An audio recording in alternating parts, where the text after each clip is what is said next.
হাজার হাজার বছর আগে মরুভূমির মাঝখানে এমন এক সভ্যতার জন্ম হয়েছিল যারা আকাশ ছোঁয়া পিরামিড তৈরি করেছিল। সেটাই ছিল মিশরীয় সভ্যতা। লাখ লাখ পাথর দিয়ে তৈরি এই পিরামিড আজও বিজ্ঞানীদের অবাক করে, কারণ লোহা ছাড়া, চাকা ছাড়া আর কোনো আধুনিক মেশিন ছাড়া তারা এত ভারী পাথর শেষ পর্যন্ত কিভাবে দাঁড় করিয়েছিল। আর যখন তারা এত বিশাল নির্মাণ করতে পারত, তখন তাদের জীবনযাপন কেমন ছিল, তারা কি খেত, কি পান করত, আর তাদের কিছু প্রথা আজও এত রহস্যময় কেন মনে হয়। আর যখন সম্প্রতি বিজ্ঞানীরা পিরামিডের গোপন সুড়ঙ্গে রোবট পাঠিয়েছিলেন, তখন সেখানে যা দেখা গিয়েছিল তা গোটা পৃথিবীকে চমকে দিয়েছিল। তাই মিশরীয় সভ্যতার ভয়ঙ্কর সব প্রথা জানতে ভিডিওটি একদম শেষ পর্যন্ত দেখবেন। আজ থেকে প্রায় ৮,০০০ বছর আগে মানুষ বীজ বোনা শিখে ফেলেছিল। পৃথিবীর কিছু অঞ্চলে মানুষ ছোট ছোট বসতি গড়ে থাকতে শুরু করেছিল, কিন্তু আমাদের পৃথিবীর এক বিশাল অংশে তখন প্রকৃতি এক ভয়ঙ্কর খেলা খেলছিল। উত্তর আফ্রিকার সেই বিশাল এলাকা, যাকে আমরা আজ পৃথিবীর সবচেয়ে শুষ্ক ও প্রাণঘাতী মরুভূমি সাহারা নামে চিনি, সেটা সব সময় এমন ছিল না। বিজ্ঞানীরা এই সময়টাকে বলেন আফ্রিকান হিউমিড পিরিয়ড। প্রায় খ্রিস্টপূর্ব ১১,০০০ সাল থেকে খ্রিস্টপূর্ব ৫,০০০ সাল পর্যন্ত, অর্থাৎ পুরো ৬,০০০ বছর ধরে সাহারা ছিল একেবারে অন্য রকম এক জগৎ। সেখানে মাইলের পর মাইল জুড়ে সবুজ সাভানা ছিল বিশাল বিশাল হ্রদ। সেখানে বহু যাযাবাজ শিকারী গোত্র বাস করত। তারা প্রকৃতির সঙ্গে সামঞ্জস্য রেখে জীবন কাটাত। এর প্রমাণ আমরা পেয়েছি নাবতা প্লায়া নামের একটি জায়গা থেকে। আজ এটি মিশরের দক্ষিণের এক শুকনো মরুভূমি, কিন্তু খ্রিস্টপূর্ব ৭,০০০ সালে এখানে একটি হ্রদ ছিল। সেই হ্রদের ধারে মানুষ পাথর দিয়ে এক বিশাল বৃত্ত তৈরি করেছিল, যা সূর্যের গতিপথ অনুসরণ করত। এটাকে পৃথিবীর প্রাচীনতম স্টোন ক্যালেন্ডার বলা হয়, অর্থাৎ সাহারার মানুষ উন্নত জ্ঞানসম্পন্ন ছিল। কিন্তু তারপর হাওয়ার দিক বদলে গেল। বিজ্ঞানীদের মতে প্রায় খ্রিস্টপূর্ব ৫,৫০০ সালের দিকে পৃথিবীর অক্ষের ঝোঁকে খুব সামান্য পরিবর্তন আসে। মাত্র কয়েক ডিগ্রির এই পরিবর্তনই আফ্রিকার মৌসুমি বায়ুর গতিপথ চিরতরে সরিয়ে দেয়, আর চোখের সামনে সবুজ পৃথিবীটা পুড়ে যেতে শুরু করে। শত শত বছরের পুরনো হ্রদ শুকিয়ে কাদায় পরিণত হয়। গাছপালার জায়গা দখল করে নেয় তপ্ত বালু। এখন সেই যাযাবর গোত্রগুলোর সামনে আর কোনো পথ খোলা ছিল না। পশ্চিমের মরুভূমি আর পূর্বের ঊষর অঞ্চল থেকে তৃষ্ণায় কাতর আতঙ্কিত মানুষ তাদের সন্তান আর বেঁচে থাকা পশুপাল নিয়ে এক দিকেই ঠেলে যেতে থাকে। তারা উত্তপ্ত বালুর ওপর মাইলের পর মাইল হেঁটে এমন একটা জায়গা খুঁজছিল যেখানে অন্তত এক চুমুক পানি পাওয়া যাবে। এই প্রাণঘাতী যাত্রায় দুর্বলরা বালুর নিচে চাপা পড়ে যায়। কিন্তু যারা এই ভয়ঙ্কর পথ পাড়ি দিতে পেরেছিল, তাদের চোখের সামনে একদিন দিগন্তে দেখা দিল এমন এক অলৌকিক দৃশ্য যা মানবজাতির পুরো ইতিহাস পাল্টে দিল। তপ্ত সোনালী মরুভূমির বুক চিরে উত্তর থেকে দক্ষিণে বয়ে চলেছে এক বিশাল নীল শান্ত রেখা, নীল নদ।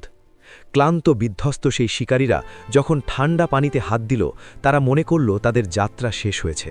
তারা ভাবল অবশেষে তারা শুধু পানীয় জল পেয়ে গেছে।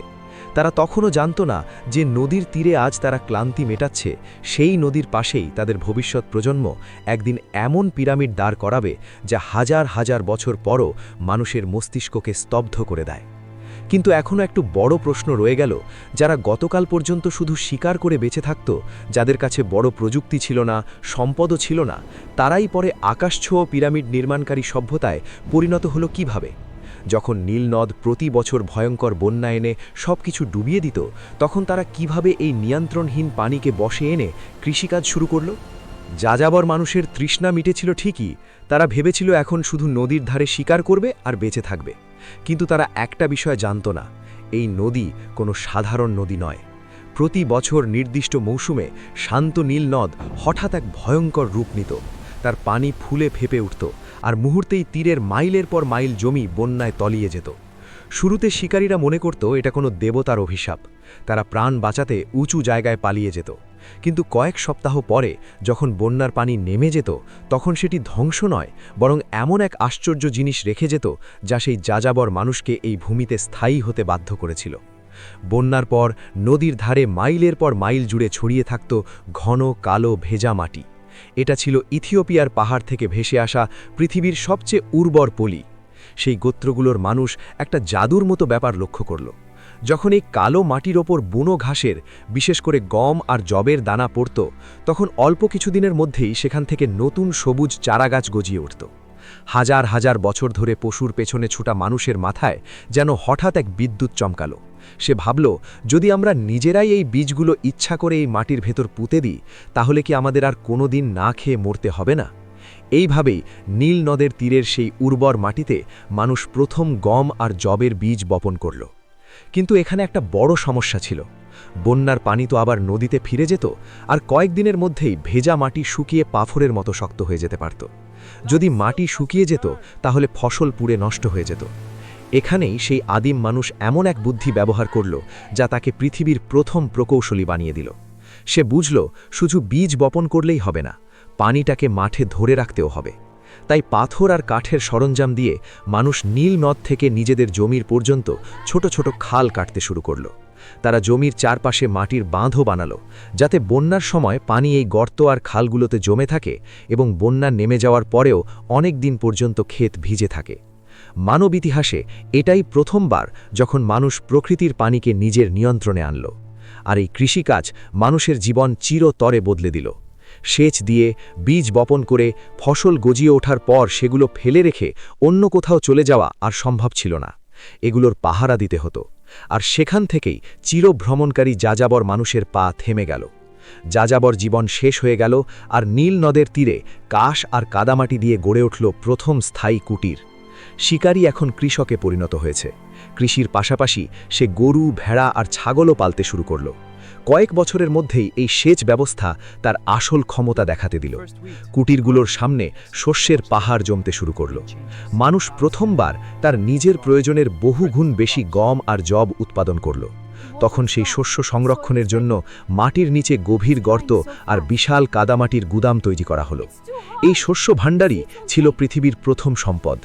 আর যখন পেট ভরা থাকে আর ভবিষ্যতের জন্য খাদ্য মজুদ থাকে, তখন জনসংখ্যা খুব দ্রুত বাড়তে থাকে।